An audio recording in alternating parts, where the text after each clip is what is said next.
Welcome back to the show, everybody. We're going to have a good one for you today. The key to an XRP XLM price set or price floor. Now, we've talked about it before. I've started my channel on this notion. Today, I believe we're going to look at some absolute evidence that we're headed towards that path. Somebody roll that beautiful intro.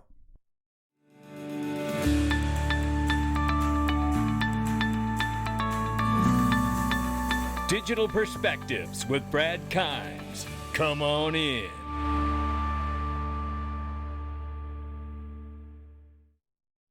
Welcome back to the show, everybody. It is February 2nd, 2022. 2/2/2022. How about that one for a number? Market is off by 2.88% this morning, or this afternoon, rather, I should say. $1.725 trillion market cap. Let's go ahead and look at the numbers right now. It is 61 cents for XRP. And the reason I want to focus on that is because as it is sitting here at 61 cents, that's right, we're going to discuss the notion of how XRP can become 4 or 5 digits. That's right, $1,000, $5,000, $10,000 plus a coin. And not only how it can do that, but how it can do that and be the most reliable settlement tool on planet Earth over all other choices of assets or cash or value to use to settle anything in the world. We're going to take a look at that today, believe it or not, at 61 cents. That's what we're going to look at. I Trust Capital, ladies and gentlemen. The numbers in this show is brought to you by. We are pleased to announce the addition of Axie Infinity AXS to the I Trust Capital platform. They are doing amazing, amazing things at I Trust, ladies and gentlemen. Axie is a gaming universe that is completely owned by the players. Gamers use their Axies to battle, breed, and traverse the game universe. They have added so many things. Avalanche, Decentraland, you name it. There's so many choices in there. No monthly fees. It is the best crypto gold silver IRA on the planet, bar none. Click the link in the description and comment section. Let's get into this. We're going to start right here. Some of this you've seen, some of this you may have not.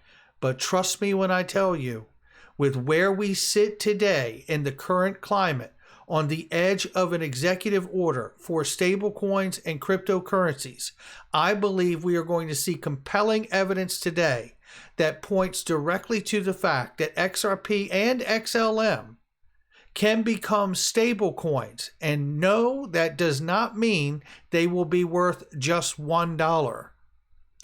Let's get started.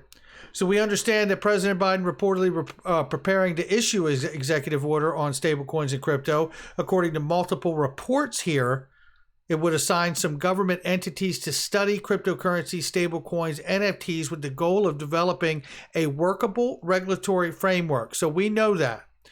Late last year, just a month or so ago, we heard Jerome Powell say that he does not see cryptocurrencies as a financial stability concern. As we go forward, I think we're going to find out why. This is the Financial Stability Board report that came out when we covered it in October of 2020. It was the first time I had ever heard these two words strung together. Global Stablecoin, GSC. This entire report covers the understanding of how they would have a global stablecoin for the world and to be able to regulate it with all the different regions and jurisdictions around the world. I'm not going to go into it, but I will give you the definition. A stablecoin with the potential reach and adoption across multiple jurisdictions and the potential to achieve substantial volume. Now, let's move here to this piece, because this is a piece we covered in this morning's video, and this is from Vix Kernal Maiden, and I want to thank you for sharing this and tagging me. I covered it just for a little bit in the morning video, but what I want to show you now is inside of this language in a 2021 report. It specifically cites in this particular report that it, and matter of fact, I will let me get the closer report up for you.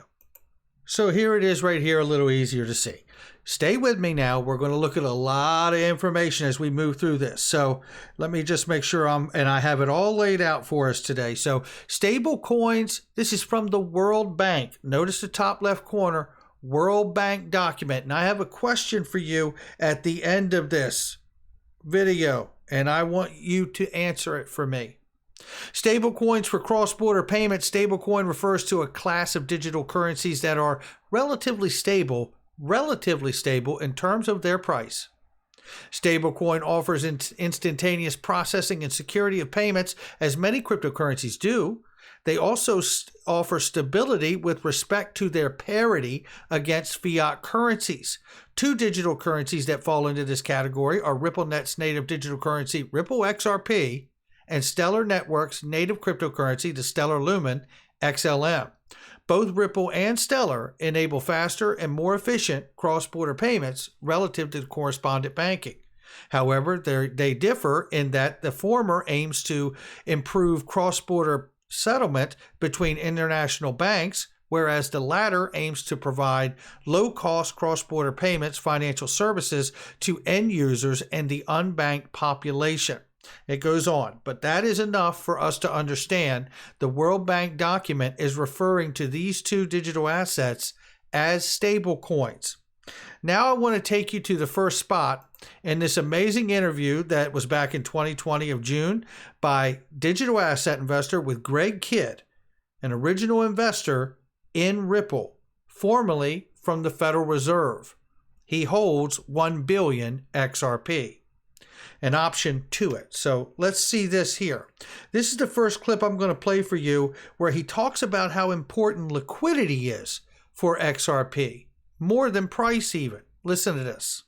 So for Ripple to be successful, XRP needs to be liquid so there's not friction getting into it and out of it. That liquidity is in many ways more important than the absolute price, but to those of us that see it being in demand, well, when there's more demand than supply, the prices rise, and that's beneficial to be on that ticket.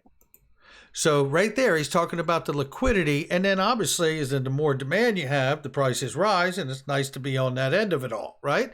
Very nice. Okay, so let's keep moving here, because what I want to show you now is this. This is a diagram that I put out back in 2020. And it is, let me pause here and set it up. Okay, so this is a diagram that I'm putting up here of back in 2020 when Ripple told us that they were, even years before that, they were looked at themselves as a lender of last resort from Miguel Villas back in 2017, 2018 timeframe. Well, in 2020, they told us that they were going to buy back even off of the exchanges, the secondary market buyback. So in the beginning, we saw Ripple would have to sell OTC over the counter to the exchanges, and now they're buying back. We've even recently seen that as well. But now we know that there's 50 billion plus in escrow. I have always believed that it's quite possible that escrow, because escrow by definition means a third party holds it. I have often believed that PolySign could be that escrow holder of the XRP that is in a cryptographically auto-locked account that releases every single month.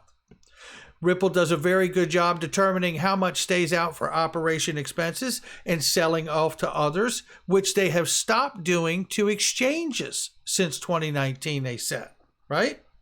So they put the rest on the back end of the escrow payment or the escrow releases, and move on. This is the kind of actions that you see out of a central bank.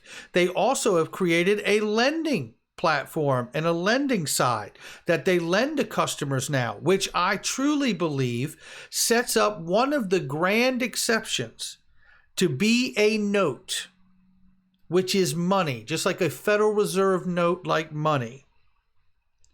And if you lend to customers under a shortened time frame, you can be a note and not be a security, which would make it bona fide money or even a stable coin. But let's take a look at this. Here's another clip from that same interview with Greg Kitt, formerly of Ripple and the Federal Reserve, and he's talking about how he also believed that Ripple is acting and conducting themselves as a good steward in the manner just like a central bank. Take a listen to this. You mean how much is an escrow locked up? Right, locked up. So they keep a proportion. It's like a central bank putting a lock on the gold down there so somebody can't run and just do a raid on the gold and sell it all and have a party. So they put a bunch of the XRP under lock so that the market knows it's not going to be flooded with Ripple selling XRP at any period of time. And that creates some sense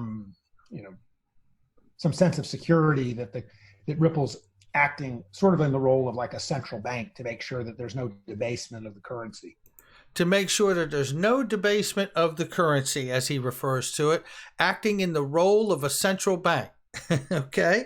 All right. This is getting good, right, ladies and gentlemen? Yeah, let's keep this going, right? So we've seen the diagram. We've heard from Greg Kitt on that. Now let's talk about this right here. This is what we recently found out. Ripple shares aren't the only thing they've been buying back. Ripple also purchased $321 million plus of XRP off of the secondary market, and appears they didn't sell any to exchanges. You want to know how they get it back? I just told you. This is the actual cut of what we need to see from the Ripple fourth quarter report. Hasn't conducted any programmatic sales since the fourth quarter of 2019, which means, and this is from UDOT today, from that talking about the Ripple Q4 report of 2020-21. And it says here it didn't sell any XRP tokens to exchanges during the fourth quarter. And then we go on to the next piece, which is also highlighting from the Q4 report of Ripple. It says Ripple says that it keeps seeing more global demand for on-demand liquidity, which now boasts 20 payout markets. And it purchased $321 million worth of XRP in the secondary market, which is where we buy. Now let's take a look at this. Because now I'm reminded of what is really going on here. We talk about XRP a lot, the token. We don't often talk about XRP Ledger, the protocol. The protocol is extremely important because I believe this will be what is collateralized with so many different assets, including fiat government dollars from around the world, gold, oil, and many, many other assets that will be tokenized from different sectors of the economy and placed onto the ledger. Why do I say onto the XRP ledger? Because the XRP ledger is, in fact, the first decentralized exchange. Don't believe that, it's still true. Now let's take a look at some more evidence here, right? So let's hear from Glenn Hutchins as he reminds us of the protocols of the early internet and then of the XR Ripple protocol. Gotten into that, but we've just seen a huge meltdown over the past 12, 15 months. Are you still a believer? So if we'd been sitting here together in 2002, we probably were. You would have asked me, the internet. We've just seen this huge meltdown in the last 12 to 15 months. Are you still a believer? Right? Yep. And so the answer is yes. Now the digital currency solution is the most important technological advance I've seen since the internet. It has the capacity to do lots more, but it certainly has the capacity to enable us to move anything of value around the world at the speed of light at no cost. It has three components. It has a token of value, which is called the Bitcoin. It has an accounting mechanism, which is called the blockchain. But the most important piece, which is one that people aren't focusing on, is the protocol, the underlying protocol by which we agree to conduct these transactions. So you use a series of protocols every day, and you don't even think about it. You don't think about the internet protocol. You don't think about the simple mail technology protocol. You don't think about the file transfer protocol. You don't think about the high text translation protocol. I go through it, right? You just make use of the technology, and the protocols make it work. The people who really understand what's going on with digital currencies understand that putting these protocols in place, the blockchain protocol, the Ethereum protocol, the the Ripple protocol, the Ripple protocol, the Ripple protocol, and then enabling those protocols to cause transactions to occur. And then those transactions can be defined very broadly as not just moving things of value, but anything that's got an information content, is extraordinarily transformative. The focus on the value of the token is distracting and uninformative. And it is. Now, let's do this. So let's focus on the protocol for a second and not the token. Bridge adds support for the XRP Ledger. CrossChain Bridge brings XRP to 10 ethereal virtual machine and non-EVM compatible blockchains, including Ethereum itself, Avalanche, Solana, Terra, Polygon, Phantom, Binance Smart Chain, CeeLo, Aurora, Harmony, and Hecko. The integration will also bring assets such as AVAX, Sol, Luna, and Matic, as well as USD Tether, USDC, and UST stablecoins directly to the XRP Ledger, leveraging its built-in decentralized exchange. It's not just a protocol, it's a decentralized exchange. And once everything is collateralized and plugged into this protocol, decentralized exchange, you can begin building the liquidity to be able to pair all of these different assets of value, no matter what they are, whether they are digital assets, tokenized fiat, stable coins, or tokenized oil, gold, and so forth. So, with that being said, take a look at this. More evidence of plugging in the protocol and the decentralized exchange market infrastructure, with Ripple announcing over in Europe from Cindy Young, saying that Modular's collaboration will help companies such as Trust Payments to improve cross-border payments thanks to Ripple-powered DLT platform RippleNet, making it cheaper and faster. They point out that through UK and Europe, it is Swift, SEPA, Bax, Chaps, etc., and all of these different companies, including the Bank of England, that will be able to benefit from this connection. We also know that this protocol allows for the ability to build a private ledger for the central banks to launch central bank digital currencies, for which they have already begun to launch certain central bank digital currencies, let's say for the Central Bank of Bhutan, the Republic of Palau, and who knows who else at this point. Then we come back to this. This is right here, the World Bank again, and I'm showing it for a reason, talking about XRP and XLM becoming and being stable coins for cross-border payments. So you ask yourself, how does it become a stable coin? Well, let's take a look at one of the ways right here. By collateralizing the ledger, by collateralizing the XRP Ledger, and really collateralizing and bringing into play the use of the first decentralized exchange for the world and all the money. By putting a certain amount of these released dollars from Nostro accounts and putting that money into backing their fiat reserves and tokenize either stable coins or central bank digital currencies on the ledger. By bringing commodities like gold and oil and tokenized securities like stock, bonds, and options onto the ledger. This is how you bring a price set or a price floor, by collateralizing the ledger with a certain amount of assets and money, providing a floor price that it will never dip below, giving the confidence to anyone using it on a grand scale, like the central banking system and the clearing houses, the confidence to understand your investment in using this asset is not a waste of time, because it will be more reliable than any other asset on planet Earth. Because if it isn't, why in the hell would you ever even use it? That's what we're talking about. Now let's take a look at this. Remember this? R3 report on Fedcoin, a central bank issued cryptocurrency? Everybody understood it to be a CBDC. Well, why not a stable coin, just like the World Bank talked about just last November? The alternative way to create a Fedcoin would be to pre-allocate the entire supply of tokens, say 100 trillion Fedcoin. This block would immediately be awarded to the central bank to be held in reserve until they required it. Ripple set the precedent for 100% pre-allocation. At its inception, the entire 100 billion supply of XRP, Ripple's native token, was created outright, much of it retained by Ripple Labs, while the rest was auctioned off or given away.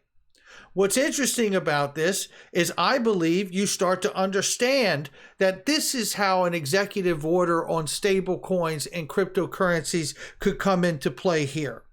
And how could they do that? Well, I'll tell you how they could do that. They could do that by this. And before we take a look at that, I do not mean that XRP would be $1. What I mean is that just as the example is down here, is for example, they could choose as the collateral grows on the use of this decentralized exchange, so could too the adjustment of the price of this stable coin, the floor of that stablecoin price. In other words, you could peg it to a $200 bill, a $100 bill, $500 bill, a $1,000 bill, a $10,000 bill.